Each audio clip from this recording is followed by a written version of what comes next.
Welcome to the Law Firm Growth Podcast, where we share the latest tips, tactics, and strategies for scaling your practice from the top experts in the world of growing law firms. Are you ready to take your practice to the next level? Let's get started.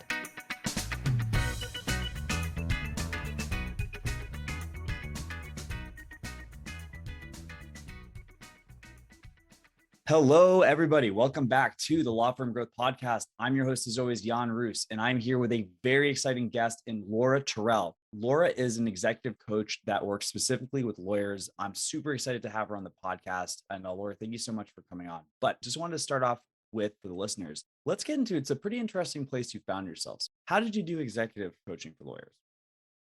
Thanks, first of all, for having me on today. I'm a big fan of the podcast, and it's great to be a guest. So I guess I would start by saying I was a practicing lawyer in my first career for over 25 years. I was a lawyer in private practice, in government, and in-house. And I was really passionate about the law. Like a lot of people that go into lawyering, I was always really happy making zealous arguments on behalf of my clients and being their advocate, crafting arguments, thinking about the best evidentiary bases that we had for things. I was both a trial and appellate lawyer. And I really enjoyed that aspect of lawyering. I liked the love of the law. But I was also interested in something else very early on in my career, which was the business of lawyering, particularly working in law firms. And I know you work with a number of people in the law firm industry. The business of law firms has really changed. It was different when I started practicing law many years ago. And I think the demands for lawyers to be savvy business operators are even more so now. I found that not a lot of lawyers were great business or marketing professionals, particularly for their own practice. And one of the things that I was really passionate about was learning the law, learning the financial responsibilities. How do you run a business? How do you figure out what the best financial management is to make your practice attractive, to make it successful? Also, how do you find a way to brand yourself and really set yourself apart? And also in conjunction with that business of lawyering, how do you learn to survive, but also thrive, particularly in a big law environment where there's so much stress?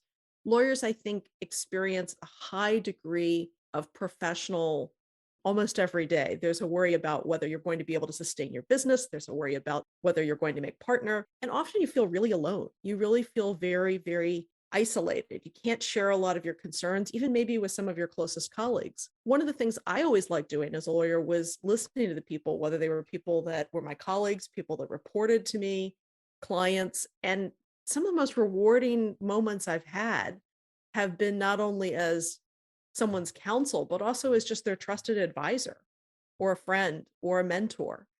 And after a number of years working in a really intense environment myself as a lawyer, I started realizing I was losing the ability to provide that mentoring and have that connection in a meaningful way. It coincided with some shifts in my personal life that made me really consider what I wanted to do next as an attorney. And I decided to embark on coaching, really to try to tap into some of the things that I had found so powerful, that ability to work with people on a business plan, on a personal brand and marketing, and just on an emotional well-being level in terms of being a lawyer and in an active practice. So that's been terrific for me. I really enjoyed that aspect of work. And it's been an interesting conversion to now be on the management side, not on the lawyering side per se.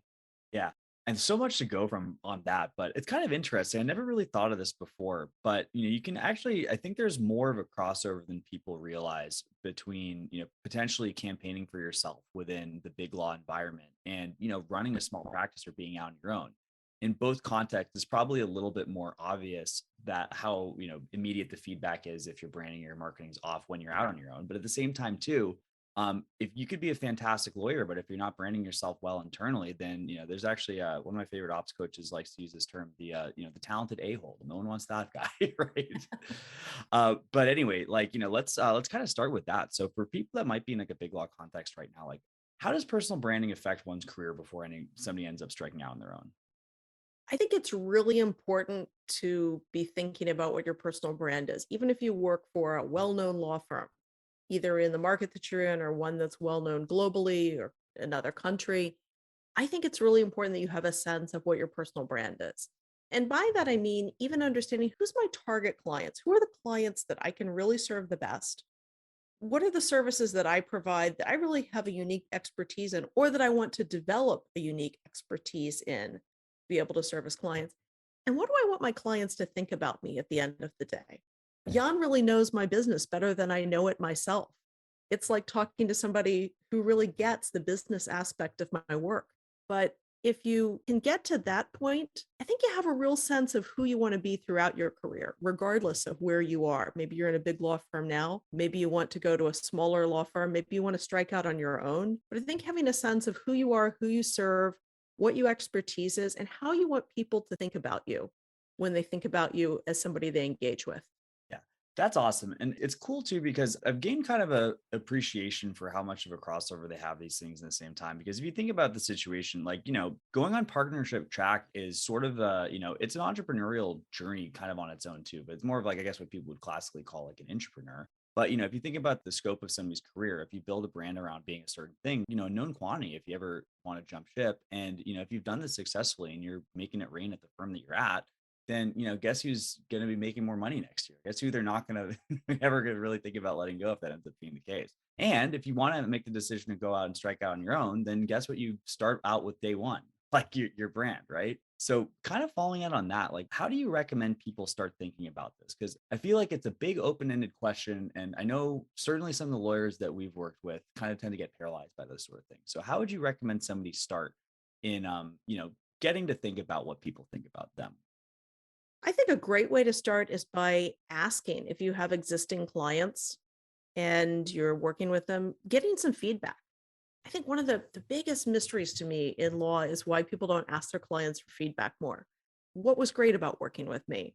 Or what could I have done differently on that engagement? What was it that made you reach out to me or to my firm in the first place? Getting that feedback from clients is important. Another thing I often recommend, especially for attorneys who come to me and are trying to make partner at their law firms, and they're trying to figure out what's that partnership look like. One of the first things I tell them is, have you had a conversation with some of the people that you've worked for? Do you know how partners in the firm perceive you? Do you know how associates think of you? A great opening question is to say to the people that know you best from your work internally at your firm, what do you think my strengths are? What is it that you like working with me? What makes you like working with me? You've come to me on a couple of cases.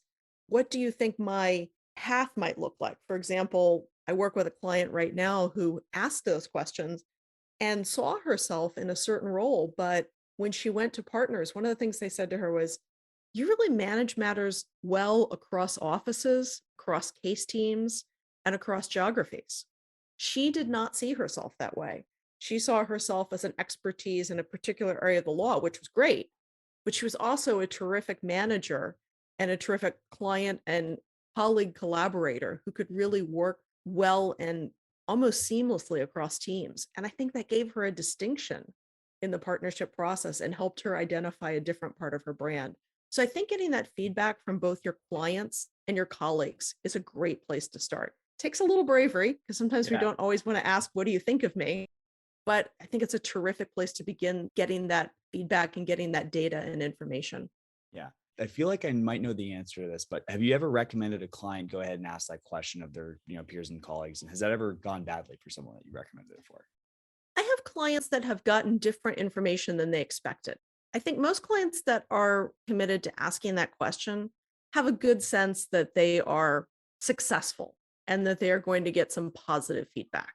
I think clients that have said to me, I don't know that I want to ask that question, or I kind of know what's going to be said, have some sense that maybe something's not as strong as they would like for them at their firm. But I think the initial conversations that I have are usually centered around relationship. If you feel like you have a good profile as a lawyer in your firm or with your clients, you're going to feel comfortable asking those questions and you're going to get largely positive feedback. But again, you may learn something different, like that one client did with respect to a different facet of her profile and her brand. Yeah, gotcha. And then that's the other thing too. Like, even if it's a situation where things aren't necessarily where you want it to be, I feel like, clients and people that you might be working with would probably appreciate that you're at least looking to work on that, right?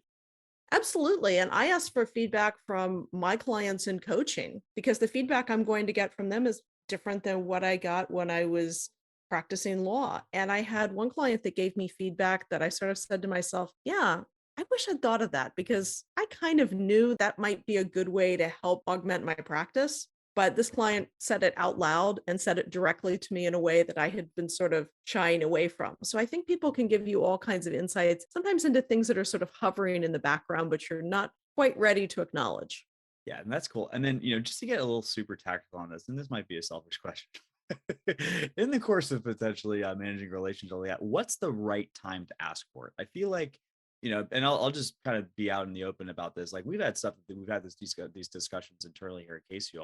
And I feel like one of the situations is that, like, if you have situations where things are mostly good, maybe it's an 8 out of 10, and you feel like the 10 out of 10s around the way, a lot of the time, we've had issues with asking for these because we want to really ask it on a high note.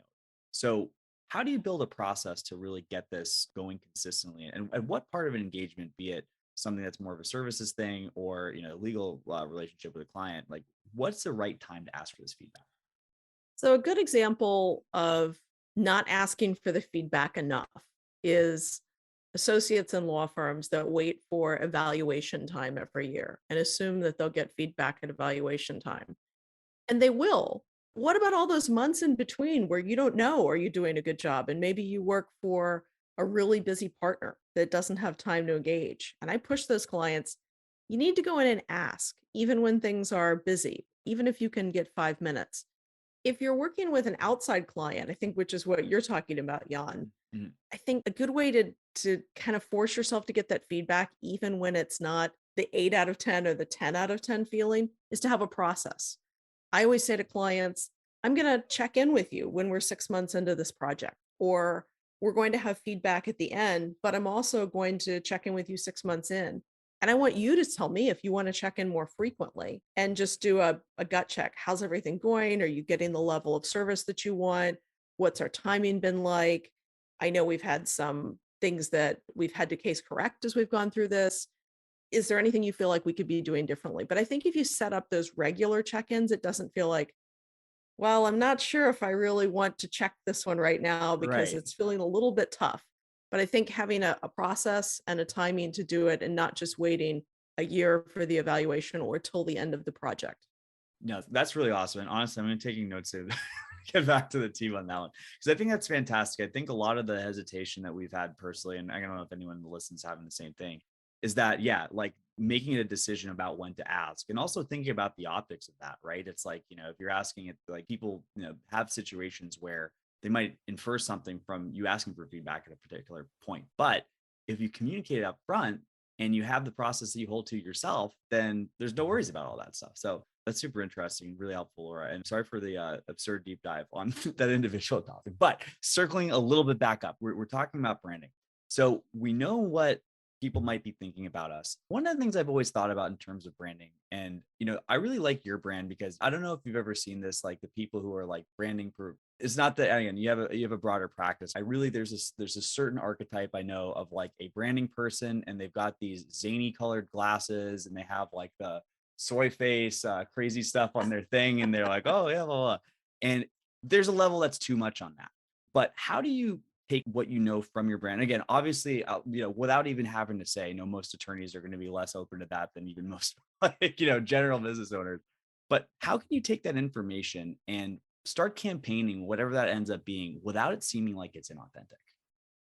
That's a great question. I think part of that lies in trying to determine how you absorb that into your practice.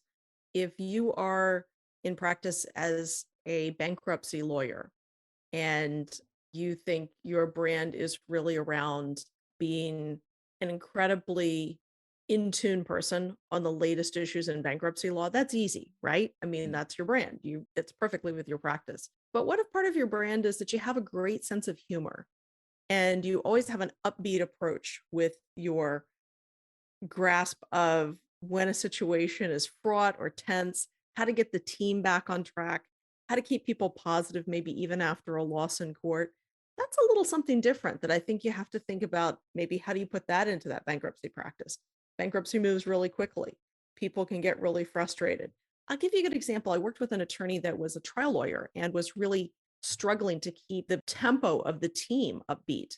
And I think the tempo of the team that she was working with was great when they were not in the throes of trial, but when they're in a really, really tense situation at trial, that whole dynamic can change. But trying to take that brand outside of trial when you're maybe having drinks after work or you're having an in-office lunch and thinking about how do I take aspects of my character that really address the tense moments, get the team back on track, get everybody thinking more positively, is to put yourself in what worked at the lunch, what works when we're outside of the courtroom, but we're in the trial and we've had a real setback or a bad ruling. How can I take aspects of that and move that into my character there? Sometimes that's a real struggle because that's an aspect of personality that really infuses your brand, but it's also something that may not feel as natural in some situations. You don't want to force it, but you want to ask yourself, what's working in those other times outside of that really fraught, tense situation that I can apply here? Yeah, and it's interesting you bring that up because I've been, thinking about this recently. We have this situation where a lot of people are working remote, a lot of people are making office kind of optional. So we have the situation where our work life is like, I guess, percentage wise, most of the interactions you're having with coworkers are all business. So you almost have to manufacture those things outside of it so that you have the other times to kind of work, right? I think you do. And the future of our working life is going to be remote or hybrid in many respects. I think we're all seeing that it's unlikely that people that work in office situations previously are going to go back to an office on a full-time basis. So trying to find those moments is important. One of the things that I think is often a good technique is to think of, all right, how did I connect with this person before the great migration to working remote? Maybe you chatted about tennis. Maybe you caught up about US Open. Maybe you talked about what you were seeing at Wimbledon this year. A great way to catch up with that person when you're not in the office anymore is sending them a note about the great match you just saw with Djokovic last week, or being able to see if they are going to be looking for tickets to a certain event as things are coming back into the more in-person realm, and trying to find different ways of connecting with them in a way that's personal. And I think that feeds into just how we develop relationships generally at work. It's more important now more than ever to have relationships that are really based upon communication and engagement, not just feeling transactional like you're trying to sell something or get somebody to do work or check it on whether their work's getting accomplished. You want to have a better, more robust, more wholesome relationship, I think, with the people that you work with, that you really value them as people. Otherwise, they're just going to see you through the lens of the Zoom camera. Yeah, I know it's definitely, it's a tough situation, but like I think it's doable. And I mean, it takes a lot of work at the end of the day too. You have to be deliberate about this stuff. I kind of wonder sometimes about the people in my life that are just seem to have like such an effortless way to keep in touch with all those people. How much of those are actual naturals and how much of those are actually putting some serious effort into it. But I think the dividends are worth it at the end of the day. So, okay, I want to switch gears a little bit and let's go all the way from the end of the spectrum of the marketing and branding side all the way to the numbers. So, let's talk about firm finance. I know this is something that's I've met some people on a lot of different ends of the spectrum as far as the folks that we've worked with, but what do you think, just to fire it off, Laura, like what do you think are the challenges that a lot of attorneys face these days, or at least people coming into your practice as far as, firm finances and profitability and that kind of stuff? A lot of people that I talk with, even those that are up against a partnership track and in partnership promotion process right now, don't really understand the finances and the economics of a business, not just a law firm, but the finance and economics of business. And that I think is really fundamental. If you think your role in the law firm is just to bill a lot of hours and to work on great cases, that's terrific. But underlying that is a whole wealth of data and information that your law firm, regardless of the size, is going to look at.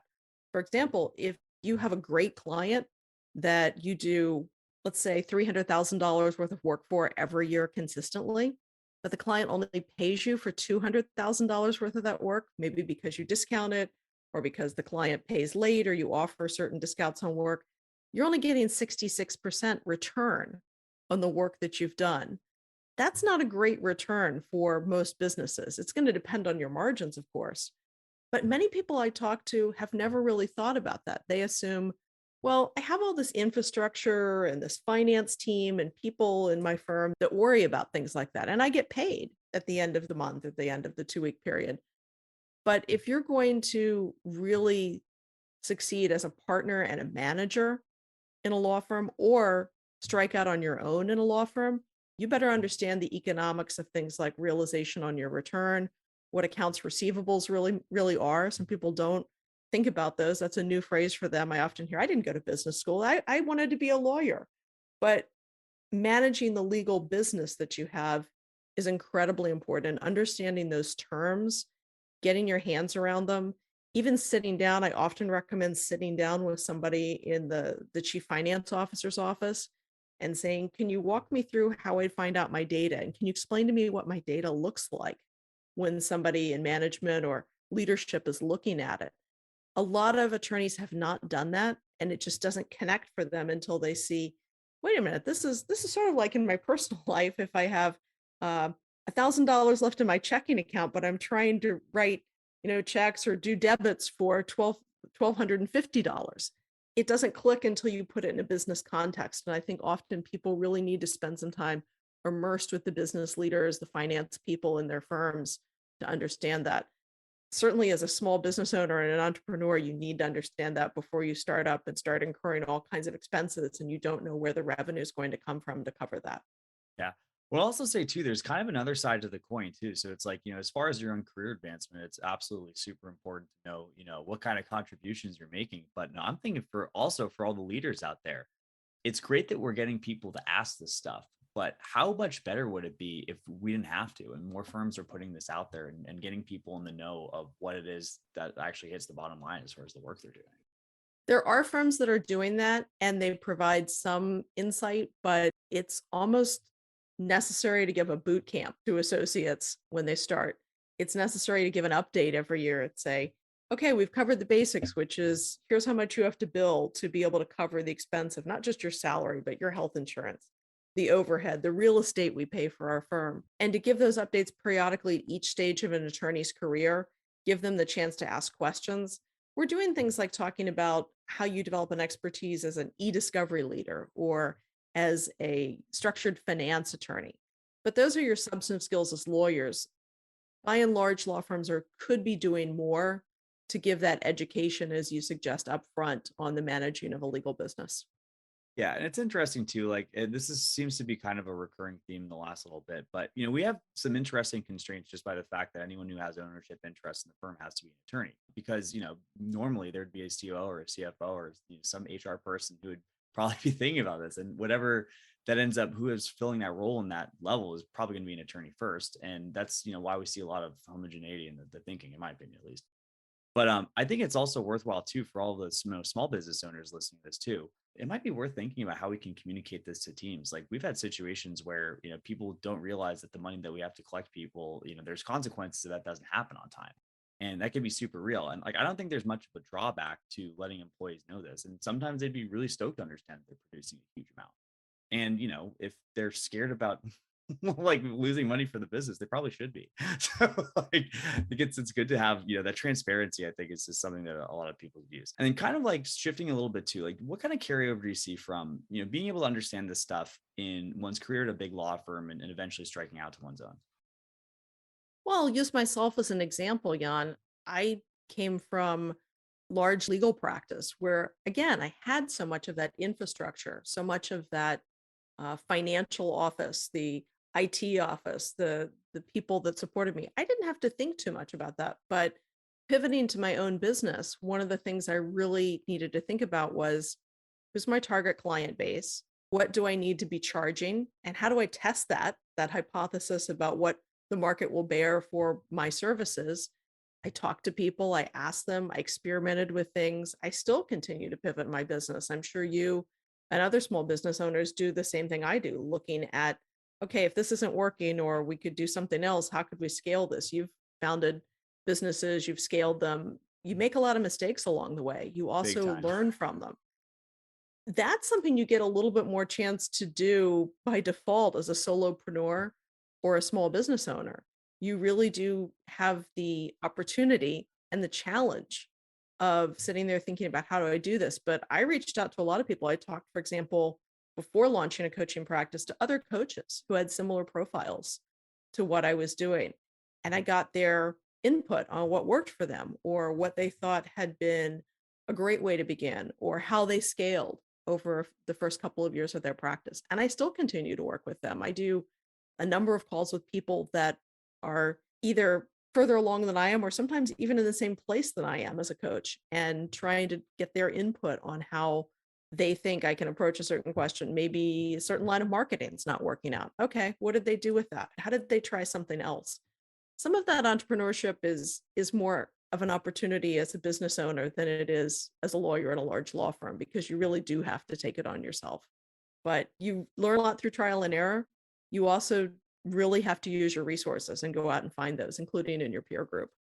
Yeah, I mean, it's interesting you talk about the pricing thing too, because I see something that happens all the time with new attorneys or people, and like the unfortunate truth is we find people who made this decision like 3 or 5 years ago when they started their practice that are still kind of getting hamstrung by this. But talking about pricing, honestly, I can't tell you how many people are in a really bad position right now because their pricing was, hey, I'm going to start off at the bottom of the market and work my way up when I reach some a predetermined level where I allow myself to charge that much. But let's talk about that a little bit more. So as far as the price testing, how'd you end up going about that with the coaching? How would you recommend somebody who's starting off their law practice for a new time start on that? I think what I did is also translatable to law practice. Again, I surveyed a number of people that I knew. I had really in-depth discussions about how they started, what they saw as the pricing range, how that might be different based on my expertise, my knowledge, my background. The other thing I did was to try some different pricing structures. Not all of my pricing structures are the same as when I first started coaching. And it depends a little bit upon the type of work I'm doing. I'm sure it's true for your company and your business as well. Depending on how work or what the services you're providing, it varies. The other thing that I think is critical is to not undersell yourself. It's really heard you when you said, you run into a lot of attorneys that I'll start at the bottom of the market. It's really hard to come up from the bottom of the market. And it's hard to say to clients, well, I had to make a significant price jump because I was really underpriced when I was first working with you. And the client's thinking, no, I thought that was a great price when you were first working with me. I don't see the difference here. There's, of course, a balance between overpricing yourself in the market and putting yourself at a different rate than you could even command if you were 50 years of experience and you had a different platform. But I think you have to find that balance. So I would say not to underprice yourself, ask peers about the pricing, and not be afraid to experiment with different pricing types and to test how they're working and to see what your ROI is on that. Yeah. No, that's really great advice. And then as far as kind of going a little bit full circle with this, like one of the things that we talk with clients a lot, and there's a lot of different ways to do that, but I think the price sensitivity of a market is inversely related to how unique your offer is.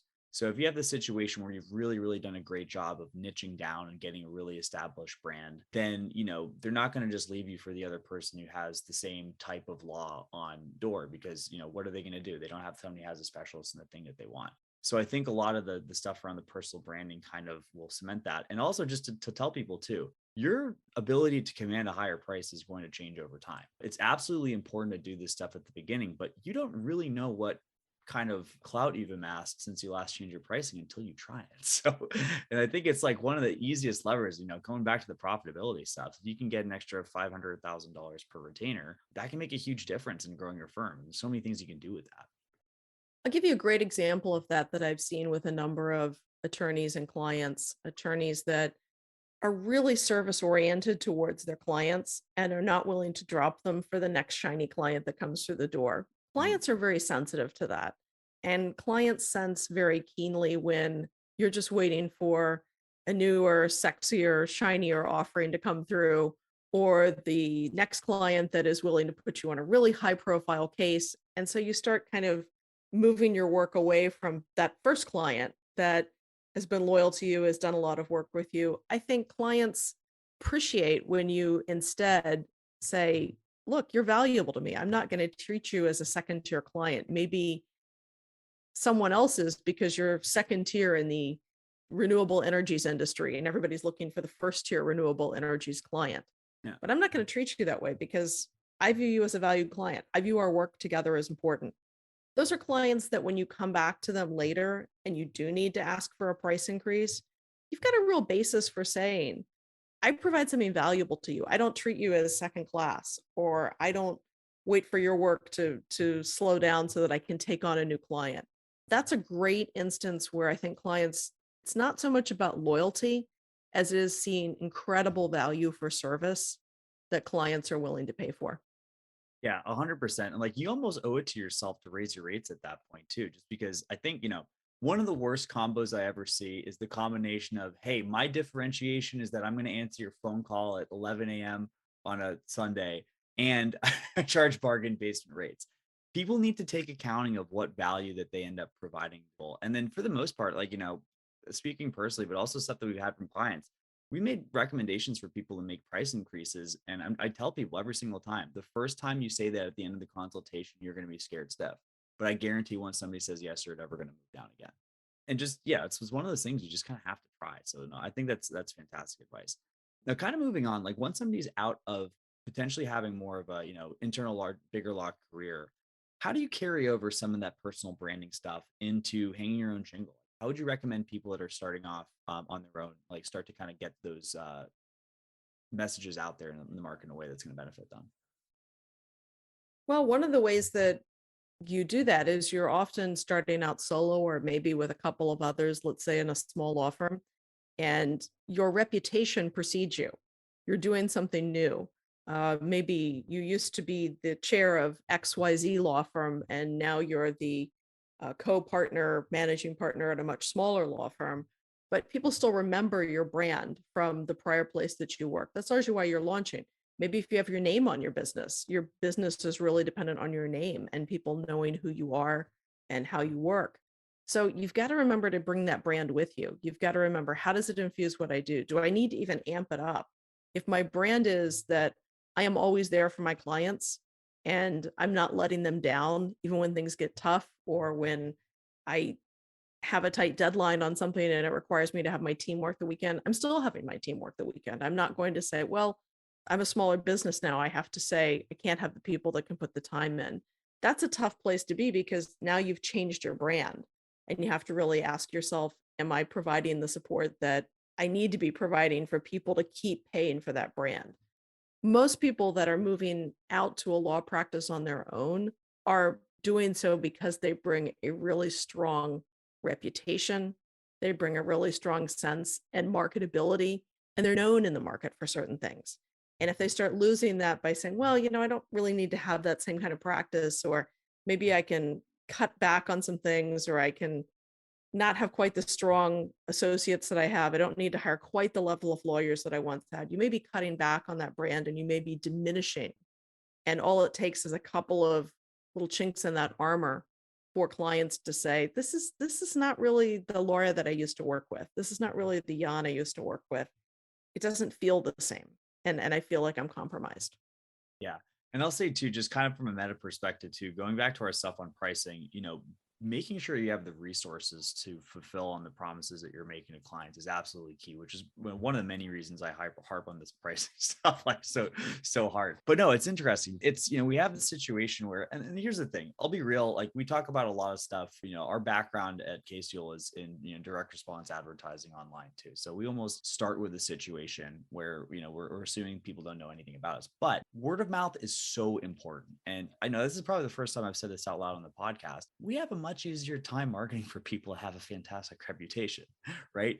And even with the situation where you have that brand message and you're able to put it out there and you deliver on it, then the one client you get might be 3 clients for you, whereas 1 client for your competitor. So like being able to invest this stuff is so fantastic. And like, I'll also say this too, just, as kind of a recommendation, being able to think about this stuff with clarity and asking the questions on this stuff, like we were talking about earlier in this presentation, is absolutely key to being able to want to implement like a strategy like this. I think the worst justification you can have for a price increase is everybody else is doing it, or we have a price increase every year. Now, you may have a price increase every year. A lot of law firms do. They take their rates up, everybody resets. but you need to have a better, more compelling reason for your clients to pay those rates just than everybody else in the industry is doing it. And we do this every year. You need to be able to really think, what are the things I can point out to my clients that brought them value this year? We were able to give you flat rates that really gave you predictability, for example, in what you were going to pay. And that were outcome based as much as we could do that within the confines of legal ethics. So if we were able to finish a matter under budget by a certain amount, you gave us a bonus. If we went over budget, we bore the downside of that for you. Those are value type things that you can say. You can also say, remember, when nobody else was available to work on this on Christmas Eve or July 4th, we were there for you. We had a whole team that we put together that got this done on very short notice. You want to be able to have specific things to point to, not just to say everybody else is doing it or this is par for the industry. Yeah, 100%. And like whenever, I guess this is kind of like a recurring theme. It's just like wherever you have the value, you're always able to ask for, a part of that. And that's sort of it at the end of the day. Okay, Laura, this has been an awesome conversation, but we're getting towards the end of our time. As far as the next step, if people are resonating with this, what's the best way to get into your world? So best way to contact me is check out my website, lauraterrell.com, LauraTerrell. You can go there and you can set up a brief meeting with me to get a mini coaching session free. Just do a consult, get a little bit of mini coaching, see how we fit, see how we mesh. The other thing I would say is I have a blog that I update fairly regularly on there with just my thoughts about legal industry, life professionally in general. Great thing to check out just to get a sense of kinds of things that are on my mind and the kinds of things I think about. So that's a great way to get in touch. Again, first session is a free consult with me to see whether you'd like to work together.